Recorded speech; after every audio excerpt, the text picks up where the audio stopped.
kembali lagi ke tutorial kedua.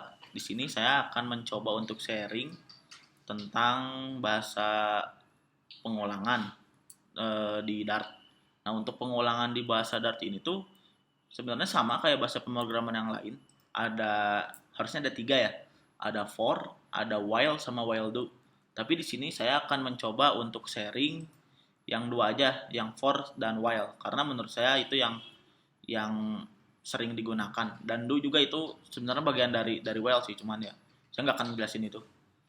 Untuk yang pertanyaannya kan, kenapa kita harus menguasai perulangan gitu. Pengulangan itu kita butuhin kayak misalnya contohnya gini. Misalnya kita disuruh ngetik ada data masuk, ada 10. Nah, kalau misalnya masih 10 kan kita masih bisa ya ngetik misalnya aku, misalnya di sini aku, di sini aku, udah itu kita enter lagi aku sampai 10 misalnya ya. Sampai 10 gitu. Kita kan masih sanggup ya kalau misalnya 10, tapi bayangin nanti kalau misalnya datanya ada banyak, misalnya ada 1000, masa kita mau ngetik aku sampai 1000 gitu. Kan nggak mungkin ya. Makanya dibutuhin pengulangan. Di sini adanya for dan while. Contohnya kalau for, strukturnya kayak gini. Kita buka lagi Visual Studio Code-nya. Di sini saya sudah membuka. Kita masuk ke yang void main. Di dalam void main ini yang kurung kurawa ini, kita ketik aja for. Rumusnya gini, for awalnya kita bikin variabel baru, integer, wajib integer ya, integer misalnya a. Nah, ntar saya ketik dulu ya biar gampang nanti jelasin.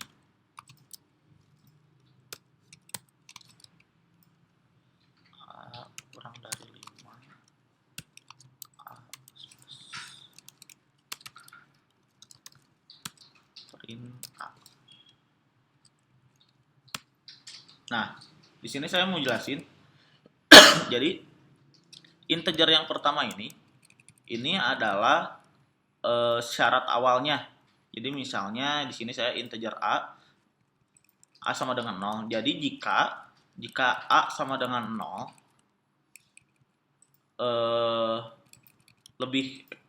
a sama dengan 0 kurang dari 5, maka operatornya akan ditambahkan. Ini bisa plus plus, bisa min min, tinggal gimana kebutuhan aja gitu.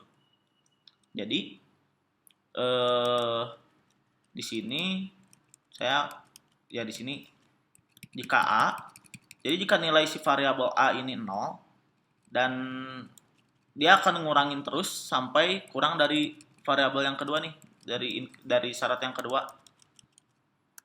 Jadi terus si ininya tuh si plus si variabelnya itu bakal bertambah terus sampai opsi yang kedua terpenuhi. Ini kan soalnya di sini plus plus.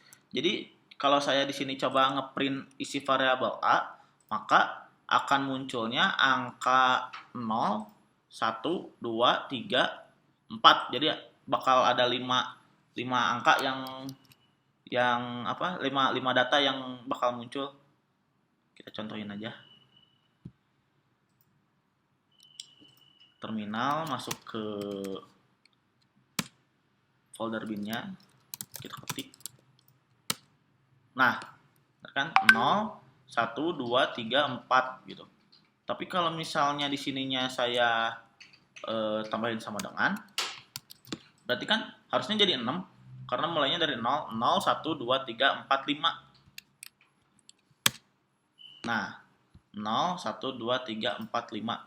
Nah, ini juga kita bisa main ini, kayak misalnya mau ngurutin dari angka ganjil atau genap. Misalnya kita ada satu variabel, nanti ke depannya ada satu array, kita cuma mau ngambil array yang ganjil doang, itu bisa. Contohnya gini, tinggal disesuaikan aja syaratnya. Misalnya plus sama dengan 2. Nah, ini untuk ganjil. Nah, genap deh. Untuk genap tinggal ininya ditambahin. Kokoro. Nah, ini untuk ganjil.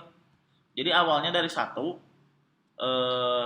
dia ngecek 1 sampai 5, ditambahin 2. Jadi yang muncul 1, 3, 5. Kalau misalnya mau genap, tinggal bentar, pencet.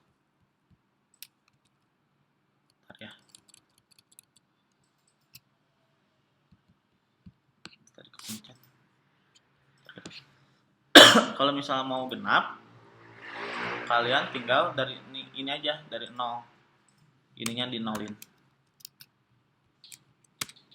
Tuh, yang keluar bakal genap 0, 2, 4. Jadi angka genap di antara 0 dan 5 tuh ya cuma ada 3, 0, 2, 4. Nah, selain for ini ada lagi pengulangan while. Syaratnya gini ngetiknya. Rumusnya while. Kalau while harus udah ada angka yang pastinya dulu. Misalnya saya di sini bikin A sama dengan 6. Nah, jadi sini jadi kan bahasa Indonesianya ketika variabel as kurang dari misalnya kurang dari 7, maka apa yang akan dilakukan? Misalnya ngeprint aku.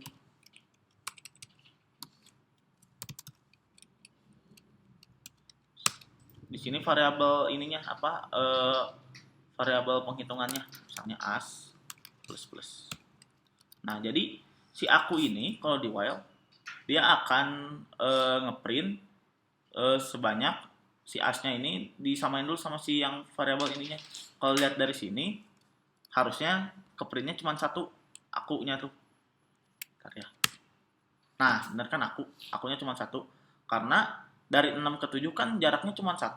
Tapi kalau misalnya di sini jaraknya saya ganti si ininya jadi 0, harusnya yang keprint ada 8 karena dari 0, 1, 2, 3, 4, 5, 6, 7, 8. Nah, 1, 2, 3, 4. Oh, atau bentar, saya ini dulu aja ya biar nggak bingung. As titik tuh, biar kita bisa ngitungnya ada berapanya. As titik to string plus apa aku ya. Nah, ada 6. Karena dari 0 ada 7. 0, 1, 2, 3, 4, 5, 6. Tapi kalau misalnya syarat yang pertamanya nggak sesuai, dia nggak akan bisa ngelooping.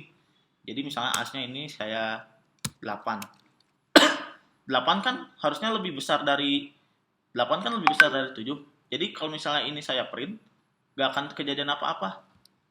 Karena syaratnya aja nggak terpenuhi gitu. Kita coba. Tuh, dia kan nggak ngeprint. Karena emang syarat utamanya nggak terpenuhi. Beda sama for. Kalau for itu syaratnya masih bisa apa ya, masih bisa tidak baku. Kalau yang ini harus udah si variabelnya harus udah ada syaratnya untuk yang while gitu. Paling sekian dari saya. Assalamualaikum warahmatullahi wabarakatuh.